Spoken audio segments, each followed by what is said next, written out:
Hello and welcome. You're watching the Veiled But Visible podcast, and I'm your host, Caitlin. Today, I'm going to be talking about my testimony because I feel like the Lord has been very much pulling me towards this. And I've been feeling that pull for ages, but I've obviously left it, and I've been like, no, I don't want to do that, so I won't do it. Last week, God has definitely convicted me through a podcast. Yeah, I know, crazy. And I just felt the need to do it. So here is the long-awaited podcast, and I have my notes with me because obviously I even prayed about it last night and like, Lord, help me, I need to know what to say. And obviously it is my testimony, I know what, but I have to rethink, what did I go through, what happened when I came to Christ, all this sort of stuff.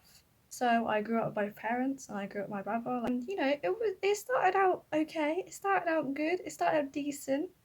Like, child doesn't really know much, do they? So it was obviously like that sort of thing. And obviously I don't really remember much of my childhood in that like little, like when I was really young, so I don't really remember that exactly, but it went I would say it went decent. And then I would say in primary is when things kind of started, but not fully, I guess.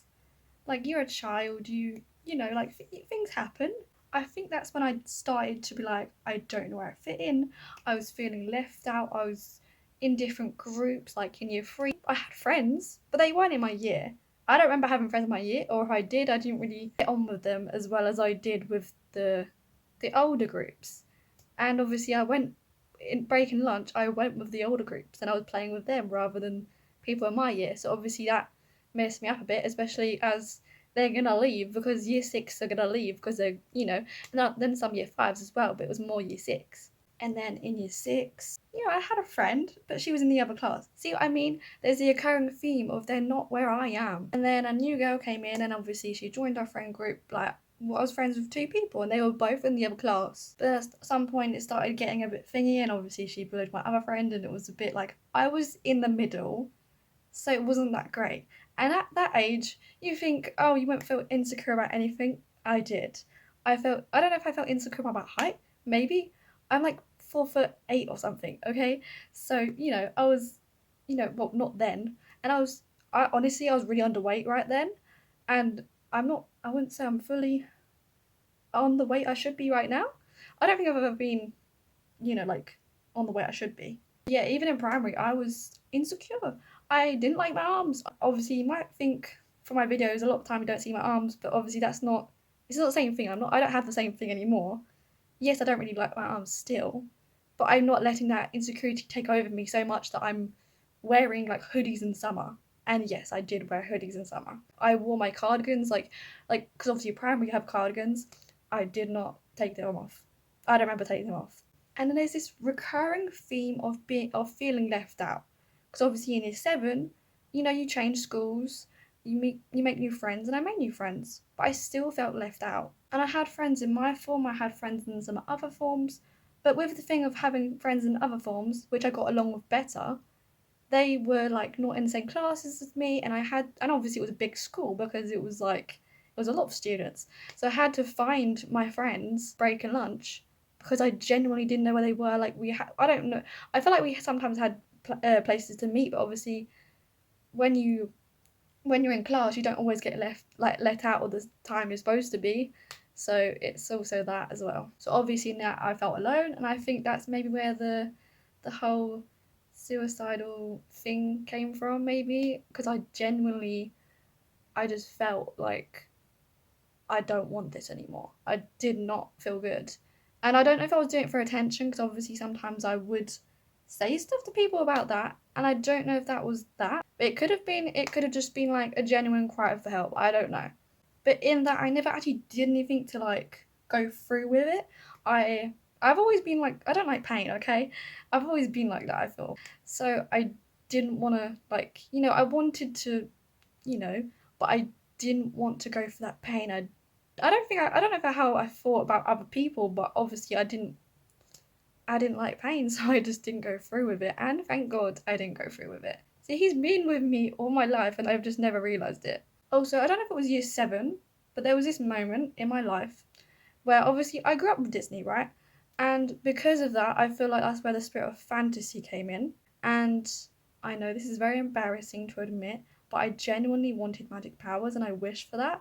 And I think that was like around Christmas time, because obviously you think that wishes are going to happen more likely. I thought that was what that was. The spirit fantasy has been in my life quite a lot. I've been through maladaptive daydreaming. In year 7 I made up stuff and thinking, oh yeah, like this will make people like me, because obviously I felt left out, so I feel like that played a part in that. And obviously as a little kid you pick a favourite Disney princess, and mine was Elsa. Surprise, surprise. And another time God was with me. Oof. So basically I walked home from school in year 7 and year 8, so all before COVID basically. I'm walking and I'm obviously the spirit fantasy making it look like I'm on call with someone. Yes, I know, crazy, but that was genuinely me, and that may have saved me from kidnapping. Okay, so in a sense that also maybe saved me. And then also there was a car. Somehow it just flipped over, and I could have been walking on that other side of the path. I was literally direct opposite, but I was on the other side of the path. Like one path here. That car, you, and then I was right here, and I was just like, I waited for a minute because I was just like, obviously I didn't believe in God. I didn't really know anything. Obviously, in British primary schools, you have the nativity, you have all that, but I didn't know Jesus. I didn't think, oh, this baby is the saviour of the world. Like, I didn't know that. They didn't really. I feel like they didn't teach that. They only taught it from a like a secular viewpoint. And you think that's twice that my life could have ended in the space of like a year. I feel like the devil's been definitely attacking me, and Jesus is just like, nope, you ain't getting her. I'm going to use her as a vessel to do such things. And I obviously didn't know that. I didn't know Jesus. And then obviously, like, I think this was before, yeah, this was before COVID, not long before COVID.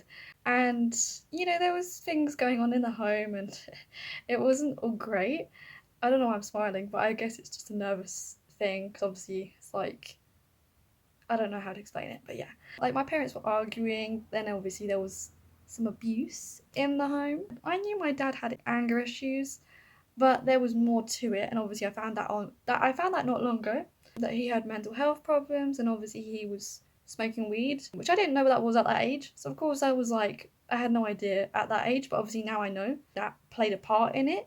And there was a lot more in the background, like things with the neighbours and all that, and like I don't know if it was schizophrenia or something, but that there could have been that played a part in that as well. That scared me. I was a little kid, and I didn't know that was going on, I guess you could say. So that whole thing with my parents obviously played a part in my life. And then obviously he was accusing my mum of things, and obviously it was a thing of she felt she had to leave because obviously she couldn't really stay in the house. Like she was literally in my room, me and my brother, because obviously we had a flat. We was all in the same room, and my dad was in the other room. Like that's how it was, and obviously, it's like we were living with each other, but then my dad was just there. Also, I don't know when I became bisexual, but around that sort of time it happened, because I remember I was in that flat telling my dad like I am, I thought I was bisexual. I genuinely thought that, because around that time I got TikTok because my friend like recommended it to me or something, and then because of that I got influenced, and then somehow LGBTQ stuff came on my For You page, and I ended up thinking I was gay. So that was that. And obviously when you like feel like you are that, then obviously you're gonna be like, oh yeah, I want you to support me. But I didn't get that from my dad. I got that from my mum. So I guess it's like like at the time I was really happy like my mum supported me, but obviously I wanted that for my dad too, and I didn't get that. And then I think we like left, but we went to a hotel, so it wasn't like a full-on permanent like thing. Then at some point we came back, so it may be around that time that I did tell my dad about that. I don't know, and my mum I told her as well, but I obviously remember specifically in that moment. I specifically remember being in the flat when telling my dad. I don't know when I told my mum, but around that sort of time. And as you can tell, that heavily influenced me. Like social media was a big impact on me as a little child, and I was only like 12 maybe. Yeah, probably like year 7, year 8, something like that.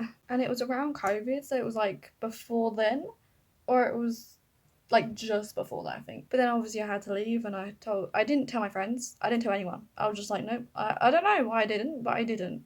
And obviously people were like, where are you? Like, why are you not at school? And obviously I did lives, and I was on Instagram, and they was like, where are you? Why are you not at school? And obviously I don't want to answer. I don't know if I did. I might have, but obviously I didn't go full on like, oh, I'm, somewhere else. So in that, from 2020 to 2021, like I was like moving around for like a year. like not like a whole lot, but obviously it was more than one place, like temporary accommodations that I was going to, because obviously the whole situation, and obviously I met new people, and then in that, obviously I was still LGBTQ. I was still, like I've never been a confident person. I was always I was always the shy one, the quiet one, right? And I could be loud. Sometimes I still am. Like can be loud, but obviously if I'm not comfortable with you, I'm not really like loud. I'm more like just sitting there. And in that, obviously, I met new people. So I was dating boys, and obviously there was heartbreak and all that. I never did date a girl, so I feel like that wasn't like I feel like I was just deceived into thinking I was. I don't think I ever actually was. Like I never actually. I don't think I was ever comfortable at the thought of actually being in a relationship with a girl. Like it never crossed my mind to actually do that. Obviously, I had a crush on one girl once, but I don't think it was a proper crush because I feel like I just want to be friends with her or something. I don't know. And yeah, I don't think it was actually proper like, oh yeah, I want to date you. Like I don't think it was like that. And around that time, well, a bit before that as well, I was also like all that pretty much that time, I was struggling with food. I was on and off, and I was eating. Obviously, sometimes I would like think, oh yeah, I have to eat my feelings, and at other times it was like I don't want to eat in front of people. Like I genuinely did not want to eat in front of people, and I had braces around that time, so maybe that played a part in it because obviously like get stuck in your braces and that's really annoying. That really played a part in me not eating or like in front of people. And in year seven, I wasn't really drinking water a lot, so I've always I've always seemed to have some sort of problem like that. And I guess like obviously I was still insecure about my arms, very much so that I would wear hoodies in summer. I was wearing baggy clothes like joggers, hoodies. You know, I wasn't looking after myself. I genuinely wasn't looking after myself. I wasn't hygienic. I never thought I was depressed, but I feel like that might have been when I was depressed. Like a long, maybe like all that time. Maybe, but I just never realized it because obviously I was never like grateful for the things I had, and sometimes I still struggle with that. And I feel like that's when I wouldn't say self harm, proper self harm, but obviously I did find out that that was a kind of like in that. So I banged my head on the wall, and obviously because of that, my brother did the same because he was younger than me. He copied me. Lip biting as well apparently is one, and I still struggle with that sometimes. I think when I realized that I was doing it sometimes, like recently, then I started doing it again. I don't know why I do it. I think it's just like nervousness, and I need Jesus to help me with that, of course. That's something I'm still working on with Jesus. And obviously, in that time, I was doing Instagram lives, and I think I just wanted attention. Genuinely, I think I just wanted attention. I had a boyfriend, and I was bullied by his friends when I started dating him, and obviously, like all that sort of stuff, and obviously on the lives as well, and then even by people from the school I just left. So it was a lot of in my mind. I feel like that's maybe why I'm in my mind a lot now, because of that, and it just like developed and it's still there. And obviously in that time I wasn't in school because of the whole situation, and then I had to go to school. My brother had to go before me because my previous school didn't sign something or do something so I could go to another school, something like that. And then obviously like halfway through year 9 I did end up going back to school. I had like a year off school, but obviously I had to do schoolwork, and I was really annoyed at the fact that I had to do schoolwork, and sometimes I just genuinely refused to do it. So then I moved school, and I didn't know where I fit in because obviously it was like I got put in a new group because obviously like the house captains or something. They don't do that anymore, but obviously they did do that then. That fitted me into a group, so but obviously I was just like, I don't know what to say, I don't know what to do because I don't know you. Like I didn't know how to make friends basically. It's like I forgot, even though I've been making friends a lot of the time in that. I was still LGBTQ, and obviously there was a lot of changing groups, so I was in a different group, and they were the LGBTQ group, like the free gang or whatever you call it, I don't know. And yes, not all of us were gay, but obviously like the majority of us were, so it was just how we identified ourselves as. And that's how the devil deceives you into thinking, oh yeah, you're this. Don't identify yourself as that. Identify yourself within Christ. Well, before I went to that group, there was a lot of drama, there was a lot of things that happened, and I felt betrayed by a friend, and obviously that like made me feel, oh, I have to move group. And obviously some of my friends were moving group anyway, so people they already knew and were friends with, so I moved with them. In that I made friends with one of them more so, and she was like my best friend, and obviously with that came a lot of gossip, and we were gossiping about other people, and it was like, oh, I've got tea, And it was like literally like a daily thing. I don't think it was like weekends, but it was like every day at school there's some tea, basically. And if it wasn't tea, it would be like, oh no, there's no tea. And around that point I still had braces. So I was still struggling with food I would not eat at school. Giving my lunch to other people, my friend group. I don't think they were concerned about me, but I think some point someone must have said something because a teacher came up to me about it. And obviously I had never liked talking to teachers. Every time, like when obviously the whole, year 7 suicide thing was happening, then obviously, teachers would talk to me about it because obviously friends would say stuff and I would cry. I was always crying at teachers because it's like, I don't want to talk to you, like I don't want to talk to you about this specific matter either. And obviously it was a big deal for me, like food or the other thing, and yeah, I didn't eat at school because of that. I don't know when I did start eating at school, but I did, little by little. But obviously that probably started like year 10 maybe. So maybe like for half the year I wasn't, or maybe even more than that, I don't know. And then when I was in that school, I started dabbling into New Age. Like I would have affirmations, I would watch tarot card videos and like be like, oh yeah, I want that. And then you claim it with positive energy. That's what you do in the comments. That's like, well, I don't know if that's still a thing. That's what we did then. And then there was astrology, like on the Instagram, it's like, oh, if you're an Aries, then you do this or whatever. Like I really liked those. I did. Manifesting, I never really got into. I wanted to, because obviously, I was heavily influenced by TikTok again. Obviously, that's how I got into New Age.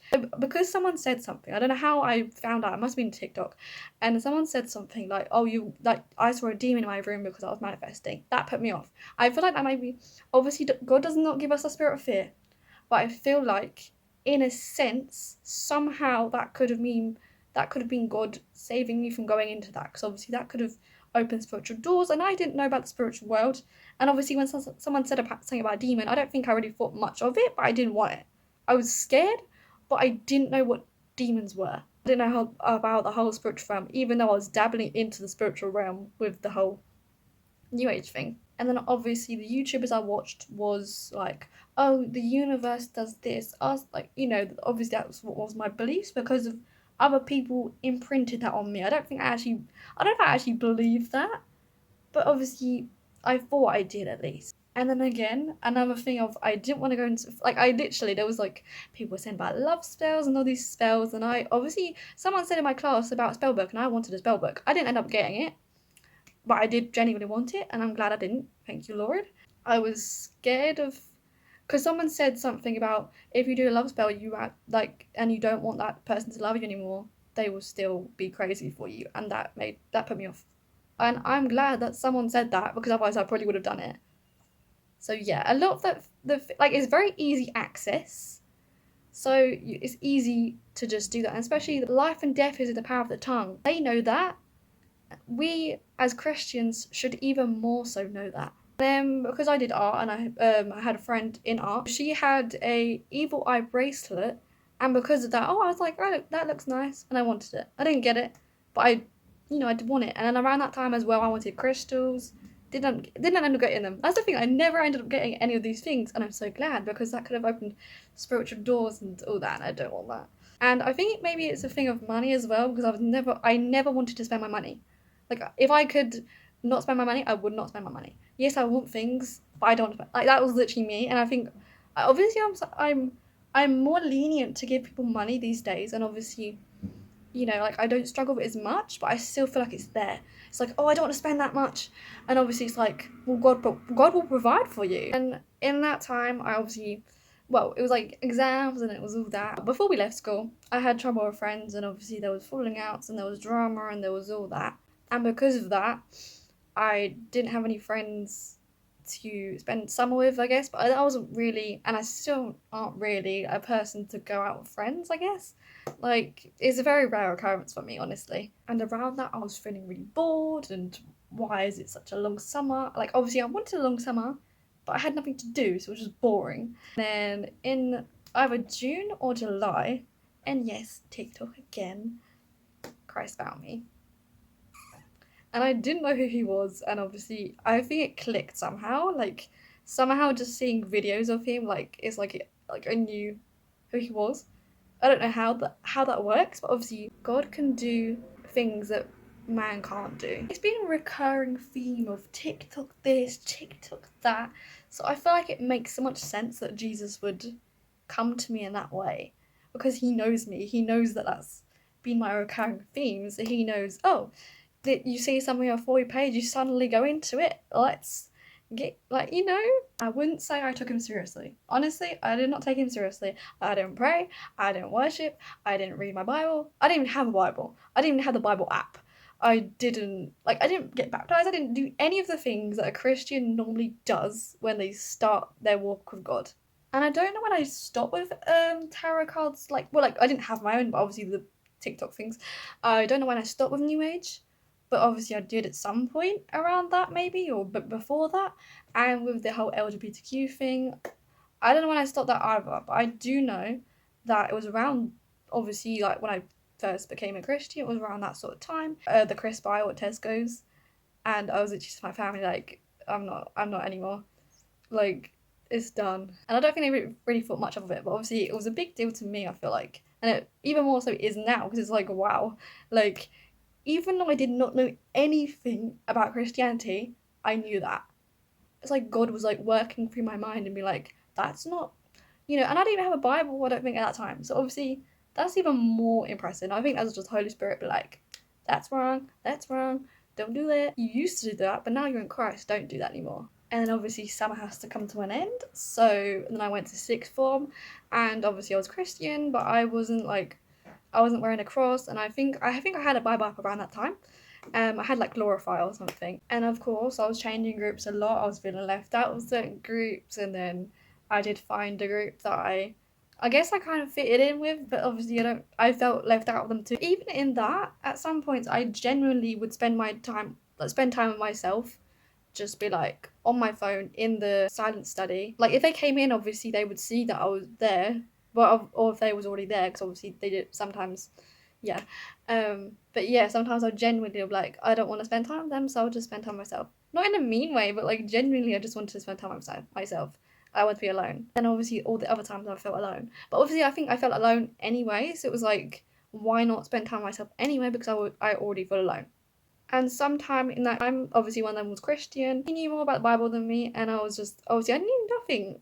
I literally was just like, I was always like stumbling, so I didn't know I didn't know the answers. And sometime around that time, I met my friend who I have now. I don't know how we don't know how we met, honestly. And in that group, I was kind of scared to wear a cross, because obviously, they were the gay group, I guess. I forgot to say, I was wearing a bandana around that time. Obviously took God seriously in that sense. It was around May of the first year of sixth form. It's like 2023 maybe. Around that sort of time, I started wearing bandana, because obviously it was a half term.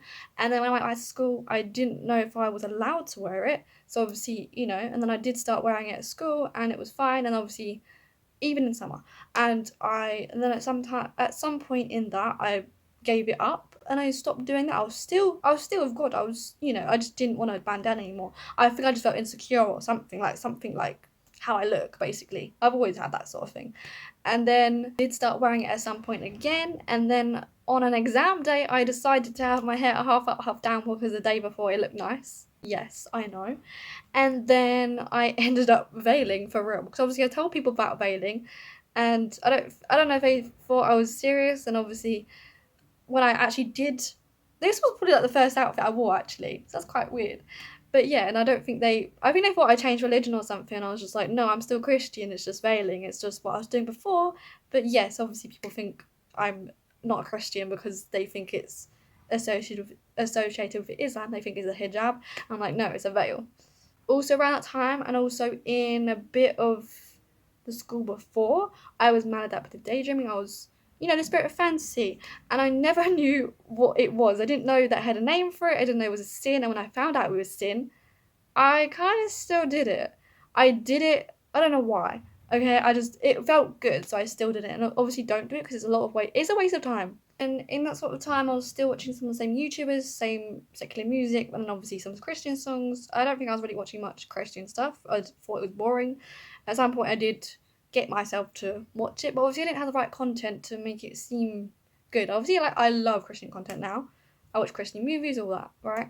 And that was my first Lent was in sixth form actually, and I gave up secular music obviously, and then I was just Christian music, right? And then after that I kind of got bored of that, and obviously I stopped and I listened to secular music again. And obviously recently it was Lent, and even before that I think I was more so listening to Christian music anyway, just like Christian music, and then sometimes I would struggle and go back to secular music, and then because of Lent I've been listening to Christian music, just Christian music. And then obviously leaving sixth form, veiling was like not long before leaving sixth form. It was basically I wasn't properly there because it was just exams, like you go in just for that basically. So then we left, and me and my friend somehow thought of going to church. So there's two churches that we thought of like that are near us. We don't live too far from each other, and we just went for one that I knew of because I went to because of primary, and God has been working through me because like honestly the only day that I did the primary thing was on that day, and on that time, like honestly God ordained that. And there was a church that she knew because obviously she went there when she was little, and then we ended up going full on, and we're still going to the one that I thought of. Like it's a bigger church. It's just I feel like it's a lot more people as well, so I feel like it's just better. Before that I had a physical Bible. But yeah, 8th of June, Pentecost was where we first went to church at the one that we go to now. So it's been a year. Now Jesus has changed me a lot, as you can see.